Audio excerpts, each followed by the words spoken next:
रखी गई है। सर्वप्रथम तो मैं अपने भारतीय जनता पार्टी के 8 लोकसभा सीट से प्रत्याशी बने श्रीमान परमेश्वर लाल सैनी जी को बधाई देता हूं और शीर्ष नेतृत्व को धन्यवाद करता हूं कि पार्टी के कार्यकर्ताओं की और पार्टी इनकी मेहनत को देखते हुए इन्हें दोबारा श्रीमान परमेश्वर लाल सैनी जी को प्रत्याशी बनाया गया है। आज जो ये प्रेस वार्ता रखी गई है, हमारी सुझाव पेटिका की लॉन्चिंग कार्यक्रम है।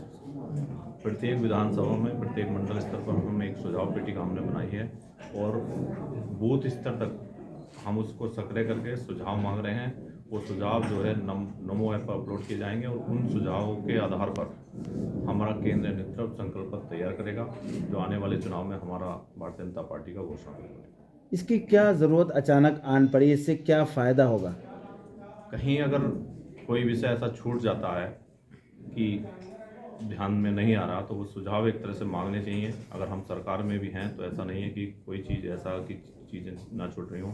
अगर कोई सुझाव जनता के द्वारा हम तक पहुंचेगा और वो सुझाव करने लायक होगा तो उसे पार्टी उसमें अपने घोषणा पत्र में शामिल करेगी। इसलिए ये संकल्प पत्र तैयार करने के लिए जनता से सुझाव मांगे, और जब जनता के लिए घोषणा पत्र तैयार होना है, संकल्प पत्र तैयार होना है, तो वो सुझाव भी जनता के द्वारा ही मांगे जाने चाहिए। ये बहुत अच्छा कदम है। हमने पहले 2022 में भी संकल्प पत्र के लिए सुझाव पेटिकाएं लगाई थी और सुझाव पेटिकाओं से जो सुझाव हमारे लिए निकल कर आए थे, हमने उन्हें संकल्प पत्र में शामिल किया था और उस संकल्प पत्र के एक वादे को पूरा भी किया। अभी भारत संकल्प यात्रा का आयोजन हुआ जगह जगह, कितना सक्सेस हो पाई भारतीय जनता पार्टी? क्या फ़ायदा हुआ, क्या क्या चीज़ें निकल करके सामने आई उसमें?